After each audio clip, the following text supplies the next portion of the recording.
it sounded like they wanted me to talk on historical evidence for the Christian faith. So right away I started gearing towards that. Then I got a phone message from the secretary asking if I would speak on evidence for God's existence. So what I did was I'm prepared to speak on both.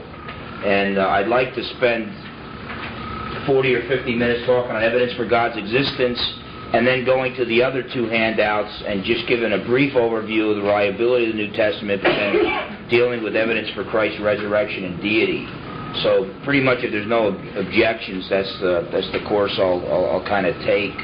I don't know how this was promoted. If they just said I was going to speak on evidence for God's existence, period. I can go that route if that's what people would rather have. I'd kind of like to bring both aspects into it, if that's okay. You're the teacher. Good, there. Well, that's good. Yeah. Hopefully the Holy Spirit's giving me some guidance here. Okay, good. Well, then we'll talk about evidence for God's existence.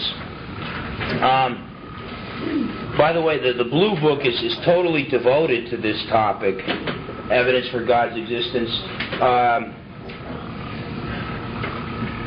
It's a very wide, exhaustive subject.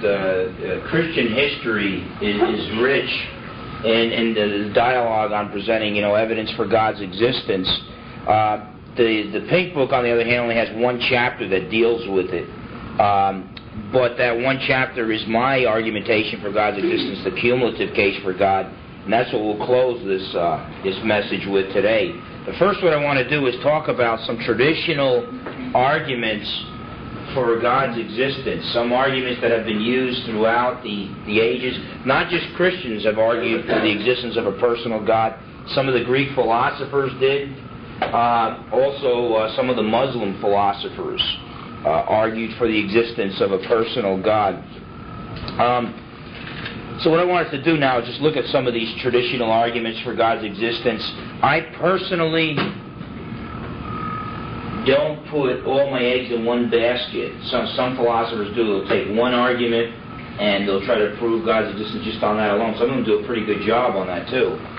What I like to do is use several of them and build a cumulative case. So that basically I use Christianity, the belief in the Christian God, as a hypothesis, an explanation of several aspects of human experience, and I say that it's a superior explanation to that of all other explanations.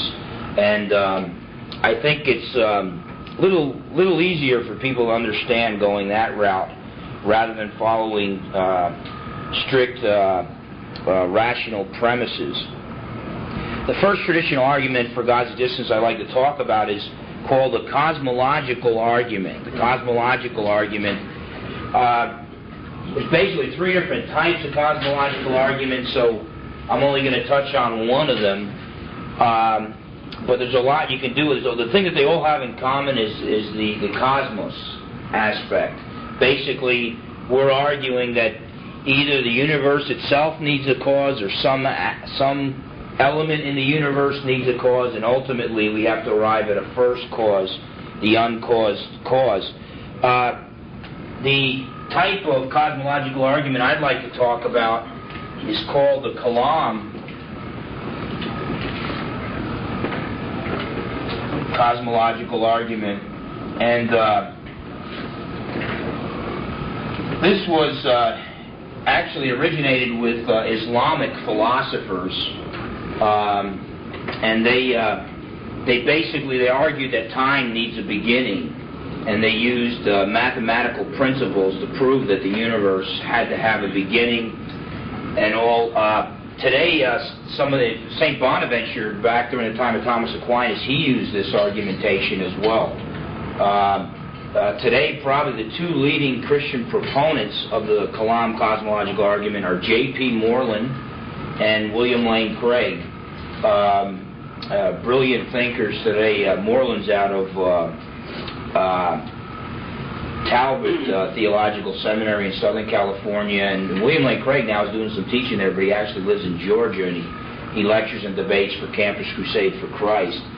But they're brilliant thinkers. It's a real good argument. The reason why I bring this one up is because, number one, when I deal with the cosmological argument, number one is that it's a good, solid argument, and number two, not only is it a good, solid argument, but it's probably the easiest to understand of the three cosmological type arguments. Okay?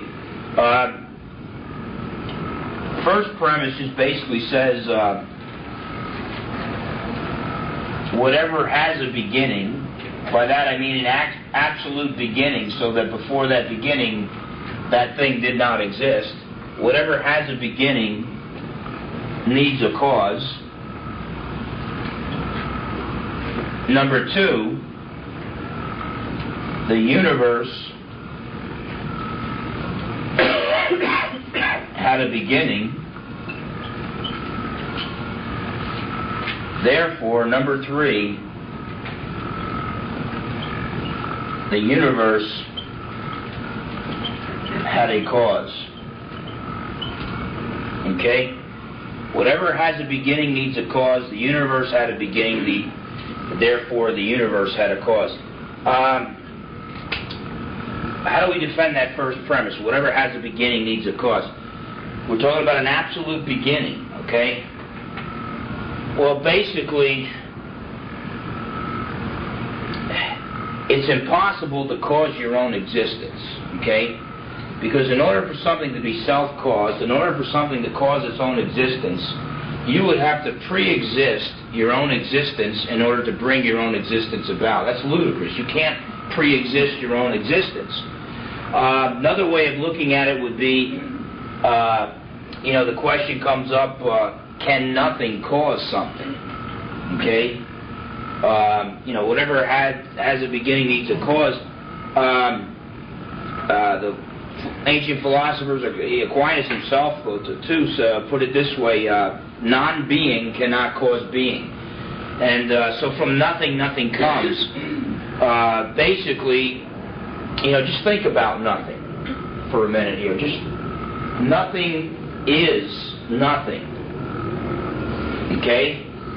So since nothing is nothing, by definition, nothing can do nothing. And if nothing can do nothing, then nothing can cause nothing. See what I'm getting at? For something to have the power of causality, it has to be something. Okay? The way Aquinas would say, I'll probably throw people for a loop here, because Aquinas was sometimes very hard to understand, but basically, something must actually exist. Something must have actuality before it has any potentiality.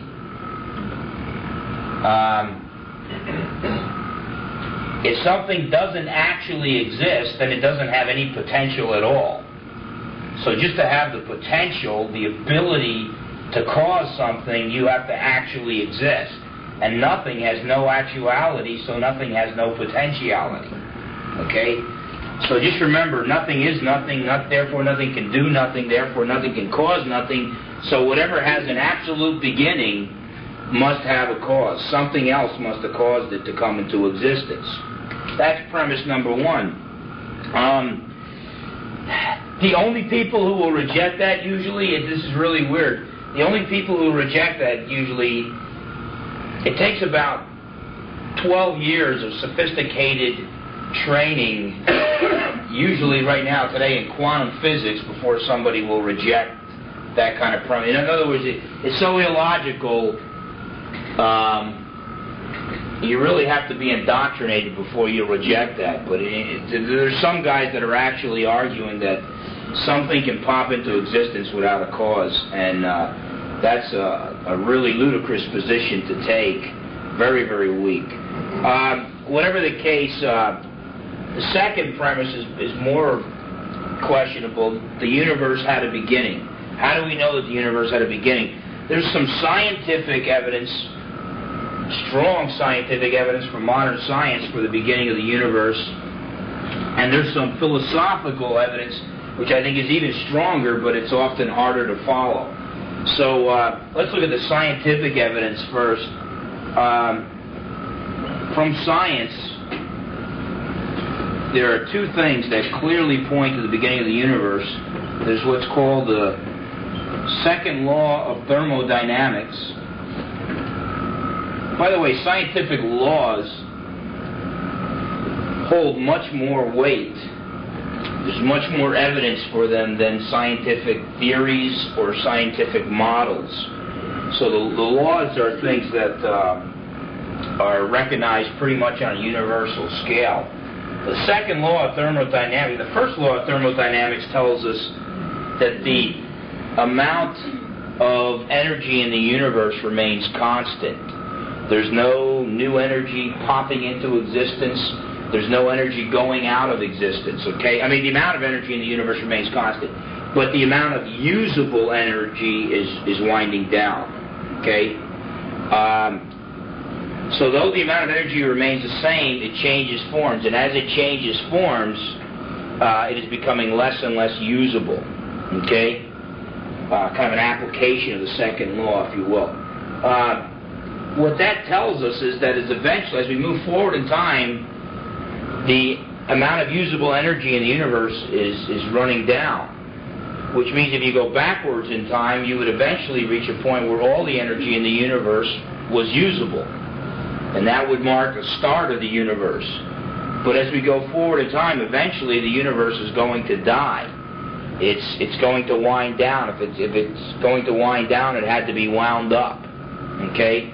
And so this argues for the beginning of the universe, and again, whatever has a beginning needs a cause. There's some confirmation for this in what is called the Big Bang model. I believe a scientist named Hubble back in about the 1920s, he realized that the universe was expanding in all different directions at a constant rate. Basically, it is very similar to what we would find resulting from an explosion. Okay? When things explode, you know, they go in all different directions. They move away in all different directions. And so what scientists have done is they said, well, if you go forward in time, the universe expands. If we go backwards in time, eventually the universe would get more and more dense till eventually we would reach a point. The universe would be so dense it would be a point of infinite density. You know, in their scientific journals, they'll say the Big Bang teaches that you go back far enough in time, the universe was a point of infinite density, or the universe was a point in dimensionless space. Okay? That sounds really neat, but what does it mean? Well, infinite density means that something is dense or small without limit. So no matter how small something is, it can get smaller unless it is small without limit, which would mean it's not even there anymore. See what I'm getting at? It's the same with a point in dimensionless space. If a point doesn't take up any dimensions in space, it takes up no space. It's nowhere. It's not there. You see, scientists don't want to say, well, what the Big Bang teaches is that if you go back far enough in time, the universe didn't exist. That sounds too much like Genesis 1:1. In the beginning, God created the heavens and the earth. So they come up with all this fancy mumbo-jumbo. Now, some scientists are a little more honest than others. Even the agnostic Robert Jastrow, who wrote the book God and the Astronomers.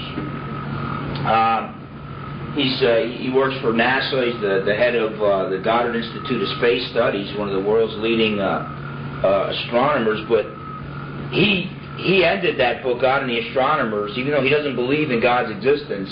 In the final paragraph of that book, he talked about how scientists for several hundred years now have been climbing up the mountain of knowledge, and now finally they've reached up their hand and they got to the highest ledge and they pulled themselves up, and they were surprised to see a band of theologians waiting for them for the past couple centuries. And what he's basically saying is that the scientists, with all their high and mighty evolutionary theories and atheistic theories, Now all of a sudden they run smack into the Big Bang model, and modern science provides strong evidence for the beginning of the universe. And let me say this, true knowledge, true science, true philosophy, I believe, will always lead you into the throne room, or at least towards the throne room of God.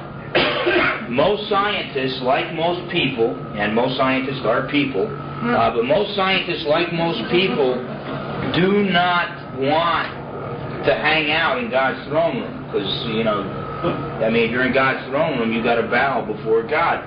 So, basically, I've been arguing since the mid-1980s that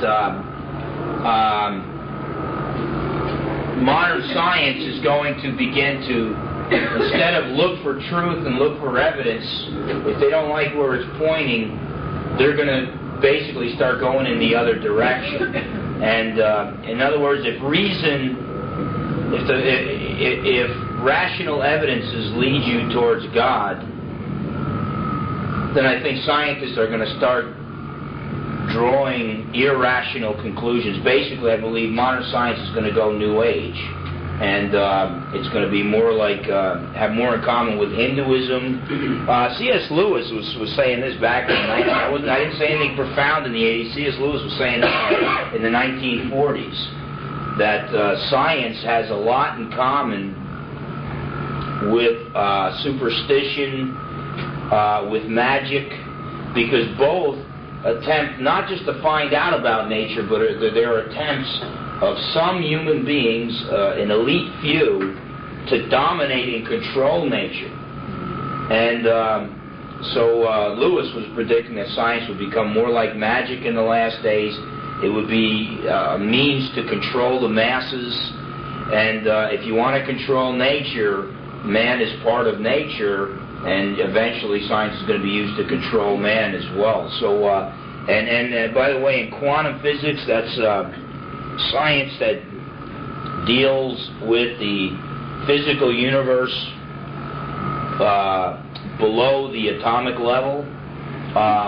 There are some very, very crazy speculative theories that are going on that I don't even think deserve the name science. And so very often we'll hear, well, scientists have proved this, scientists have proved, hey, you have some crazy theories in quantum physics that have not been proved, they've been proposed, and if the guy's got a big enough name like Stephen Hawking, he might actually get enough people to jump on that bandwagon. Now, keep in mind what the Bible says in Romans 1:8. In fact, let me read it to you here. Romans 1:18 to 22. This did not take God by surprise. He knew this kind of thing was going to happen. It's been happening through all mankind. Romans chapter 1, verses 18 to 22, Paul says this, "For the wrath of God is revealed from heaven against all ungodliness and unrighteousness of men who suppress the truth in unrighteousness." You see, the problem isn't that the atheist doesn't know God exists. The problem is he suppresses that truth. You can't suppress a truth that you don't already know. Okay? And so deep down inside, the atheist chooses to suppress that truth. Now keep in mind, who's the easiest person to lie to? It's yourself. You know, whenever Phil Fernandes commits a sin, that sin is always accompanied by a built-in excuse that I accept no matter how ludicrous it is. An excuse for why I blew my top. There was a spiritual reason why I blew my top, and blah, blah, blah. The hard thing is to convince anybody else. Okay? So I'm not saying that an atheist would fail a lie detector test. I think they would actually pass it. But deep down inside, they are suppressing that truth. Verse 19, because what may be known of God is manifest in them. So God has displayed His existence to us within us, within our hearts. I think each and every one of us has a thirst for God that only God can quench. It's manifest, knowledge of what may be known of God is manifest in them, for God has shown it to them. For since the creation of the world, His invisible attributes are clearly seen, being understood by the things that are made, even His eternal power and Godhead, so that they are without excuse. So not only has God revealed His existence to us within our conscience, but also God has revealed His existence to us in the creation. We do not see the invisible Creator, but we see the visible work of His hands. Okay? Only a fool would argue that there was no intelligent human being or beings that put together this podium or music stand, whatever you want to call it. Okay? To look at God's artwork, a beautiful sunset, and to say that it got here through random processes, it got here by accident, is really ludicrous. I mean, it takes intelligence to try to duplicate a beautiful sunset and to have a beautiful painting of that. What makes us think that the real thing actually got here by chance? But it says that they're clearly seen. The evidence of God's existence is clearly seen through creation, so that man is without excuse. Literally, there, it's without apologia, without an apologetic. In other words, apologetics is the defense of the Christian faith. God says that the unbeliever really has no rational defense of his beliefs. Now, believe me, guys make their living nowadays just coming up with complex argumentation to supposedly disprove God's existence. And believe me, it can sound real convincing, but when everything's said and done, there's some fallacy there. There's something where the argument just doesn't hold. It's not always easy to see, but in the end, the God who has infinite intelligence, the one true God, tells us that there really is no rational defense when everything is said and done. It's kind of a smokescreen type argument that they use. Because although they knew God, they did not glorify Him as God, nor were thankful, but became futile in their thoughts, and their foolish hearts were darkened. Professing to be wise, they became fools. So Carl Sagan, while he was still alive, he could call himself wise, and most of the people on earth would have considered him a very wise man, but he basically made a fool out of himself. By the way, the Bible does not consider a fool somebody who has a low IQ. They do not consider that a fool. The Bible considers a fool somebody who knows better, but morally makes the wrong decision. And obviously the worst decision you can make is to ignore the existence of your Creator, who alone can redeem you. These guys profess to be wise, but become fools. The Big Bang model and the second law of thermodynamics provide real good evidence that the universe had a beginning. I don't really have too much time to get into the philosophical arguments. I'll just leave you with this. In order for the universe to be eternal, okay, there would have to be an unlimited, an infinite number of moments to reach the present moment we call now. Okay? However, an ancient Greek philosopher named Zeno proved that it's impossible to traverse an actual infinite set. It's impossible to get through an actual infinite set, no matter how many. If you assume, just for sake of argument, that between point A, this stool, and point B, that table, if we assume that there's an actual infinite number of points, okay, in between point A and point B, which there isn't, by the way, but if we assume that there is, then we could never move from point A to point B. Because before you get from point A to point B, you'd have to get halfway.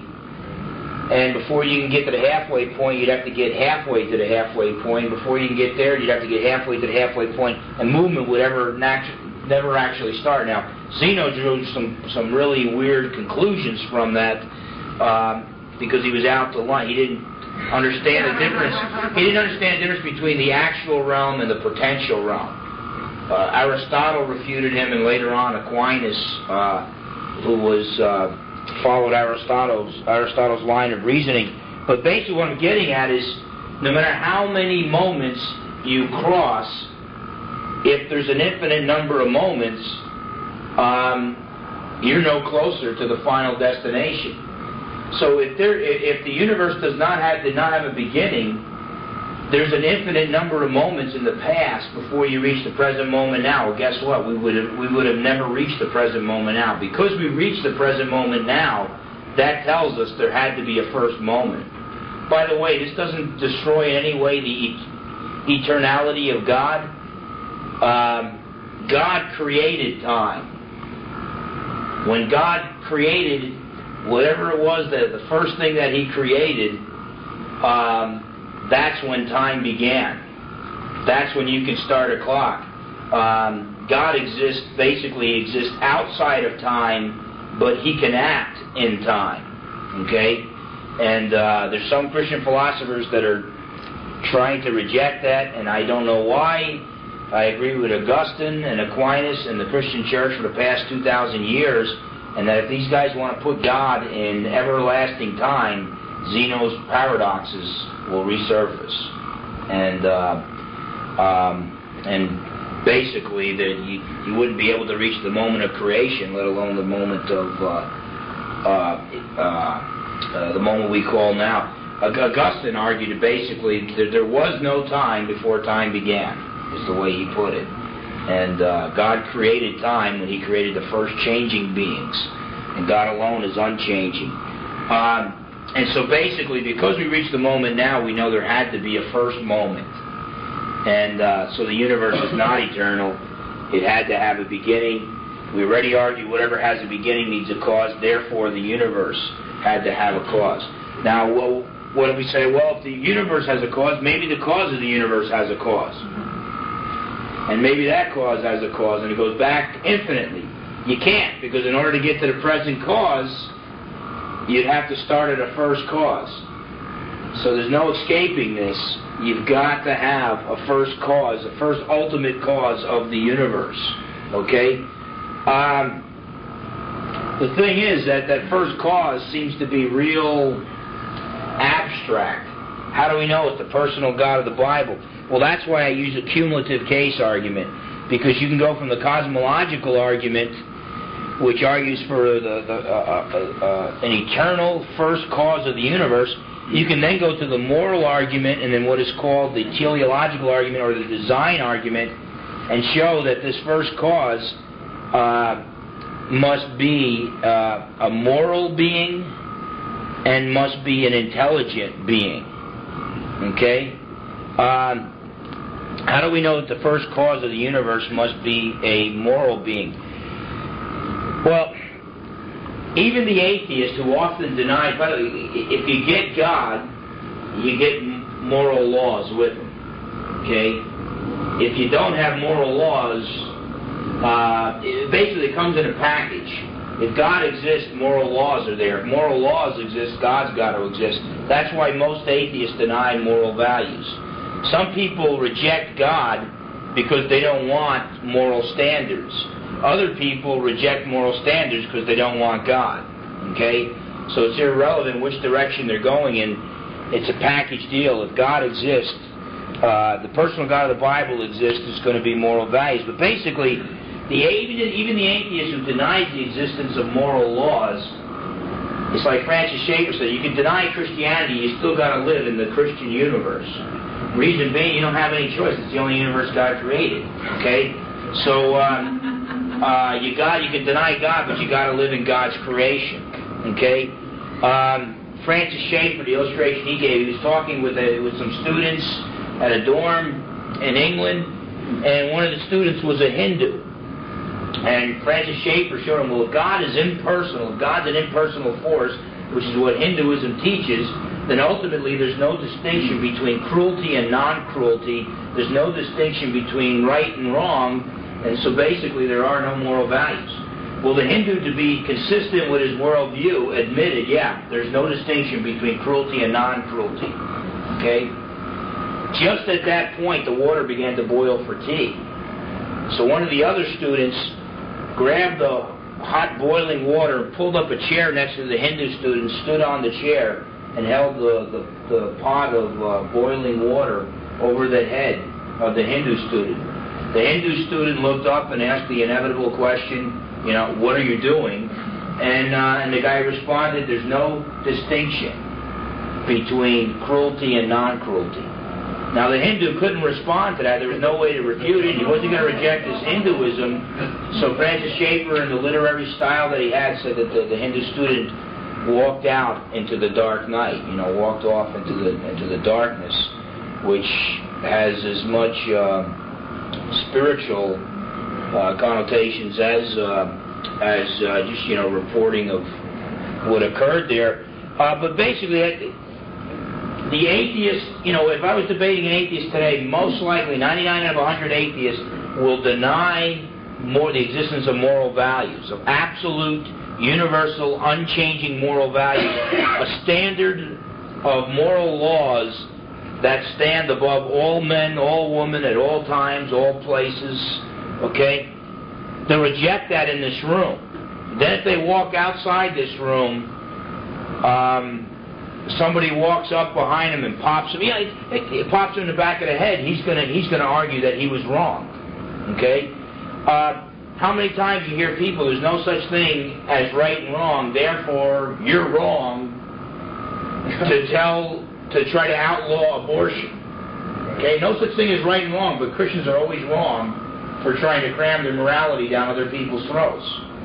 Well, let me tell you something. I don't think of it as me cramming my morality down people's throats. I think it is sticking up for helpless, unborn babies.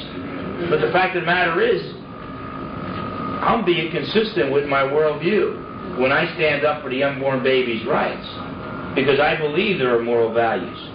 But when a guy says I'm a moral relativist and then he condemns the actions of Adolf Hitler, that's not consistent. Okay, he's denying moral absolutes and all. So, you know, abortion, there's no such thing, many abortionists argue, there's no such thing as right and wrong, therefore let the woman decide.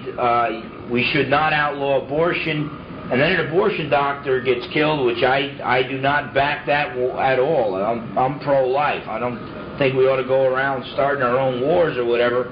However, CNN is going to make it look like the whole pro-life movement is a bunch of terrorists, but whatever the case, which is exactly what the Nazis did to the Jews, you know, you start indoctrinate people in anti-Jewish or anti-Christian propaganda, eventually the masses believe it, and lo and behold, they start confiscating our property, and you know, we go down to another Holocaust. But you know, they'll say there's no such thing as right or wrong, therefore abortion should be legal. They shouldn't even use the word should, by the way, if there's no such thing as right and wrong. But then an abortion doctor gets killed and they scream out that was wrong. So, you know, people can put up a front, but we are by definition moral beings. We can't escape morality. It's all around us. It's part of us. And, you know, everybody recognizes the moral law when they are wrong. C.S. Lewis pointed that out in his writings. But not only, and by the way, some people might say, well, you know what? I believe, you know, a guy could be an atheist and say, I believe there's a moral law, but I just believe that the individual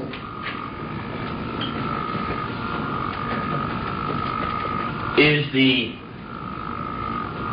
cause of this moral law, the ultimate standard, ultimate moral standard. So each individual decides for himself what is right or what is wrong. There's a problem with that. Because if that's the case, then one individual can't call the actions of another individual wrong.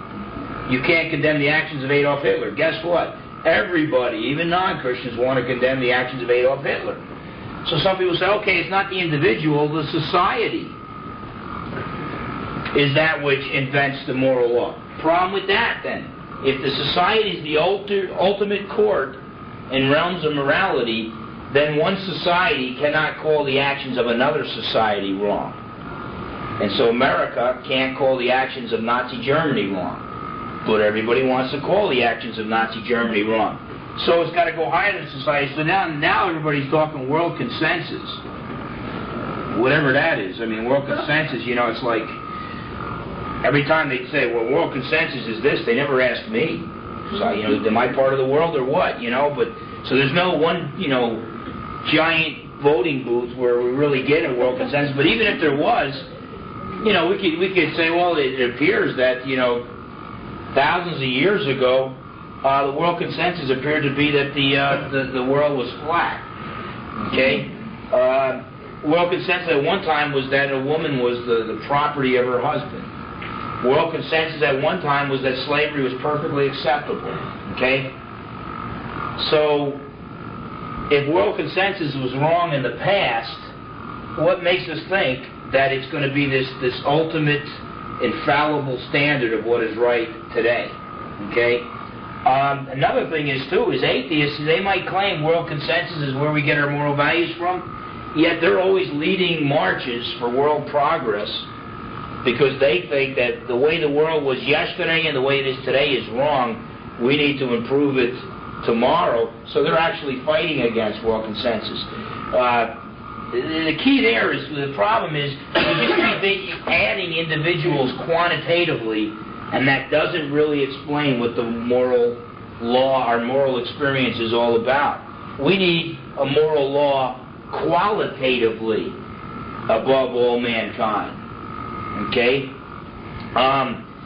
But basically,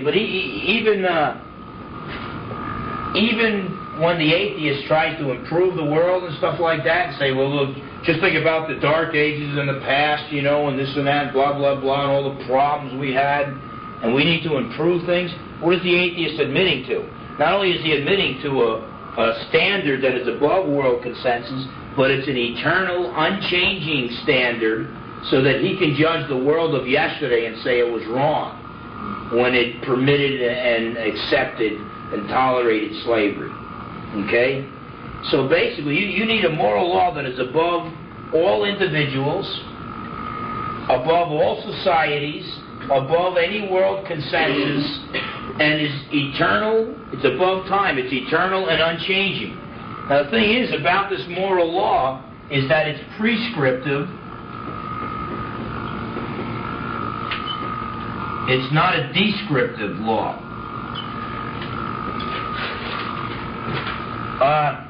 A descriptive law is like the law of gravity. If Phil Fernandes walks off the edge of the Grand Canyon, he will go down. I mean, it describes the way things are in the world, and then you can draw some conclusions from that and say, well, if that's the way things are, then if we do this, that will happen, whatever. But natural laws, scientific natural laws, describe the way things are. Prescriptive laws, on the other hand, prescribe the way things ought to be. Okay? When we say that murder is wrong, we are saying that people ought not kill innocent human beings. Okay? So it prescribes the way things ought to be. It prescribes the way people ought to act. The thing about prescriptive laws, they make no sense unless there's a prescriber. And if you don't believe me, try to get a prescription drug without the doctor's signature. Okay? Basically, what it amounts to is if we have good evidence that there is a moral law above all individuals, above all societies, above all world consensus, that it's eternal, it's unchanging, then we need a moral lawgiver that is above all individuals, above all societies, above world consensus, that is eternal and unchanging. Now, if that doesn't sound like the God of the Bible, I don't know what does. So basically what I'm saying is the first cause of the universe, this eternal first cause of the universe, is also an eternal, unchanging moral lawgiver. Okay? The teleological argument is the argument from design. Okay? It argues that the design and order found in the universe shows that the universe needs an intelligent designer. But by the way, you can look small, you can look big. If you're looking hard enough, you're going to see the face of God. You can look at a single-celled animal. It has enough genetic information to fill, that's highly complex information, enough genetic information to fill an entire library. Just one single-celled animal. Okay? Michael Behe wrote this book. He's not even, he's Roman Catholic, so he's not an evangelical. But he's a scientist. That basically, what he said, if evolution is true, the smaller we get, The smaller you get, the smaller you look, the less complexity should be there. In other words, the complexity we see, the final stage of things or whatever. But if Darwinian evolution is correct, the smaller you get,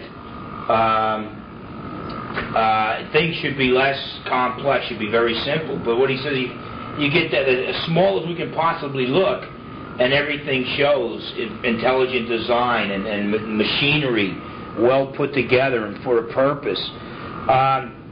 Strongest teleological argument that I have ever heard or experienced is when I looked at the face of my grandson when he was born. I was a Christian already, but if I was an atheist, my atheism would have went right out the window when I looked into his little face. And that's the closest I've ever been with a little baby, because I adopted my daughter, his mom. And she was 8 years old at the time. So, but when this little baby, Whittaker Chambers was real high up in the Communist Party in America, and they were trying to take over this country and all, and there was more to McCarthyism than what CNN says today. And but whatever the case, this guy real high up in the Communist Party in America, he was watching his, I believe she was 7-year-old daughter playing, and all of a sudden it hit him like a ton of bricks. She didn't get here through random processes. She didn't get here by chance. She was designed by an intelligent designer, and then he thought, oh no, God does exist. And then his big problem was, it took him, he realized if God exists, my communism goes right out the window. Now I wish more Christians would know that too, but unfortunately we do have some evangelical Christians that consider themselves communist, and if you really understand what communism is, the two are mutually exclusive. But whatever the case, it took them 2 years to get the courage to leave the Communist Party. But the argument from design tells us that the universe, whether you look small or whether you look big, the universe needs an intelligent designer. So basically the first cause of the universe, this is what the cumulative case is, by the way. We're adding all these different arguments together, making one cumulative case for God's existence, and the evidence is overwhelming that the first eternal cause of the universe must also be a moral and intelligent being, i.e., God is a personal God. He's not like electricity. He's not the impersonal force of Star Wars or Hinduism or the New Age movement.